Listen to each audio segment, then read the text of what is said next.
In the land of grills, the Asmoke Essential, we're giving it another shot. This is the last time. Otherwise, I've got the garbage cart on standby.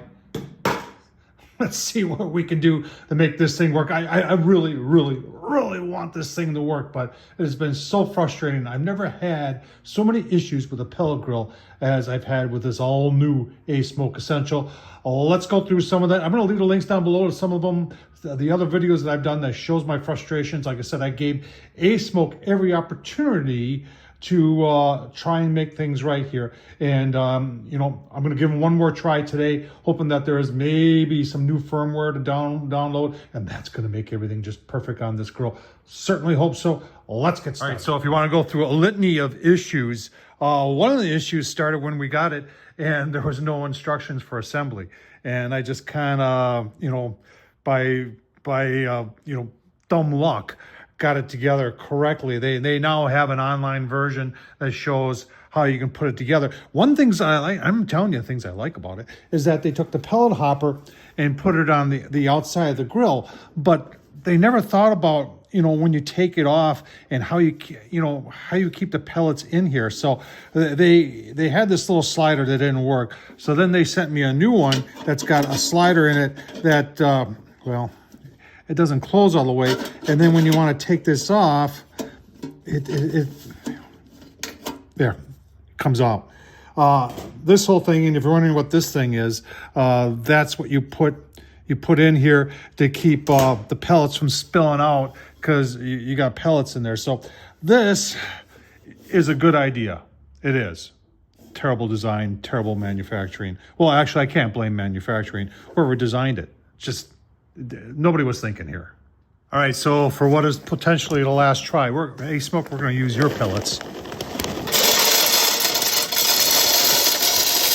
Now, stop right there, because I've heard some comments where there's been some bridging over that protective device, that thing in there to keep you from putting your hands into the auger.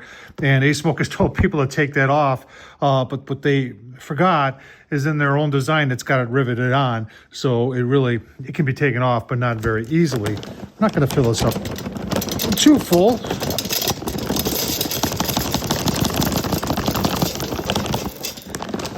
That's right, put a little bit more in there. I'm just going to have, you know, positive thoughts. All right, just so you can see the battery is fully charged. All right, you can see we got the home screen here.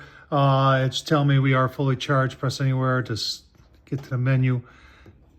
And then I want to go here. And I just want to see if there's my Wi-Fi. And then I just want to see if there was an update. I think it would have came up. Let me do some mucking around here, see if I can find one. All right, so there's my software version, and it says that it's up to date, which really isn't a good sign, because it was up to date the last time and it didn't really work. Let's go back to home, and let's just fire it up. Slide the right side again. Okay, it's set for 250, and 250 is what it should do. Swipe to ignite. Takes about 5 minutes. Now, a lot of other people have been complaining about that it doesn't ignite. Now, I have had that issue once before where it smoked, but it didn't ignite. So let's see what it does this time. All right, I don't know if you can see that, but it is 3 p.m. and I do have connectivity. So we'll just keep on monitoring. It says 5 minutes. Remember, it says it takes about 5 minutes. Look at all the pellets it's feeding out.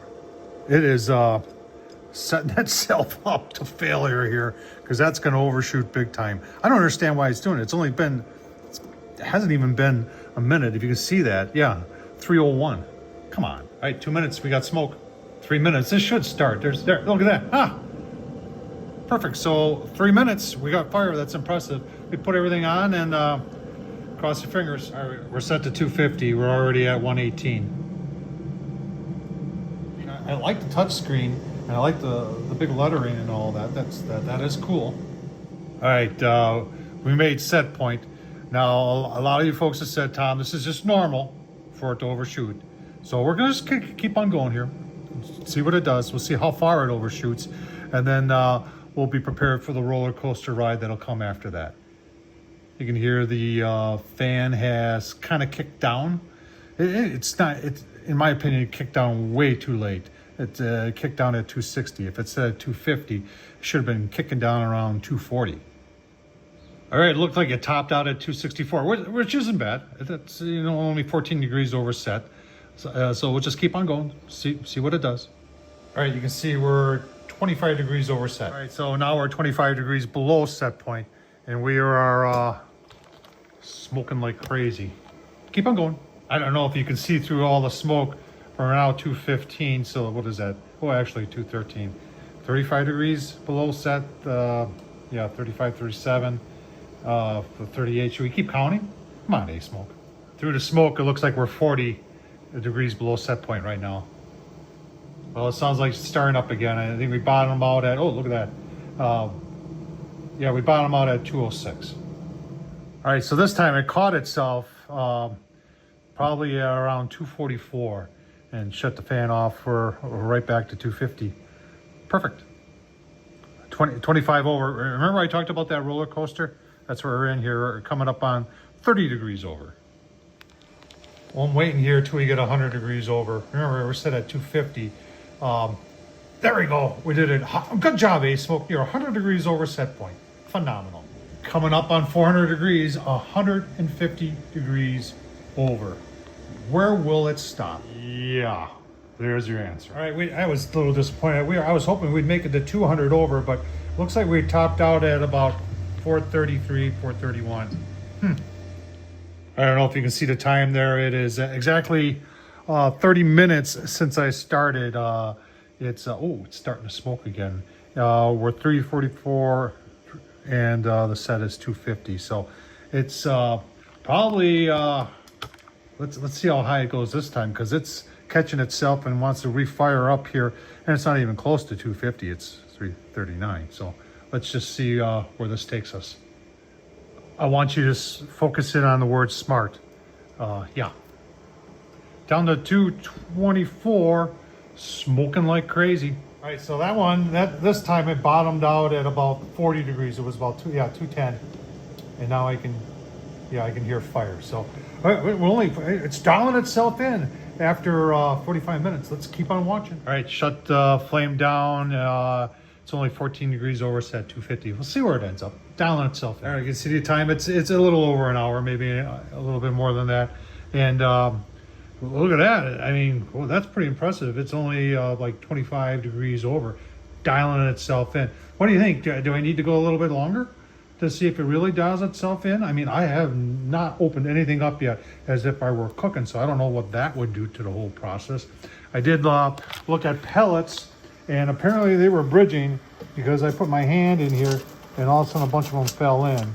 So I think that whole pellet thing, especially in the transition point down here, can be somewhat problematic also. I'll tell you what, we'll go, let's go to an hour and a half. Then I'll give you my final thoughts. Look at that, dialing itself in. The receptacle is now open. I don't know if you can see the time, but we're an hour and 41 minutes into it. I mean, it's getting closer. You can see we're 271, we're set at 250. I mean, how much time am I supposed to give this to dial itself in? I've also thinking that we've had a couple, times where the pellets haven't been feeding in correctly. And I think this happened more than once. Temperatures, I mean, that's probably as close as we've gotten today. I did put 2 pucks in just to see how the temps were doing on the inside. And you can see we're not bad. Not bad at all. We're set at 2.25 here. And, well, not even 200 there. So maybe a little disappointing there, but I don't know, folks. I can't go any further with this. This just hurts too much. I really wished that this thing would have worked. This is going to be my last video with this. I don't even know what I'm going to do with it. Am I going to throw it away? Well, I can't throw the battery away. So we'll take the battery off. We'll have to take that off.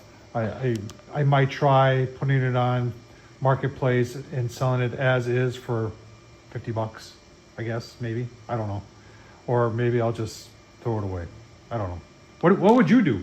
Tom Horsman YouTube. Thumbs up, leave a comment, and as always, appreciate you watching, folks.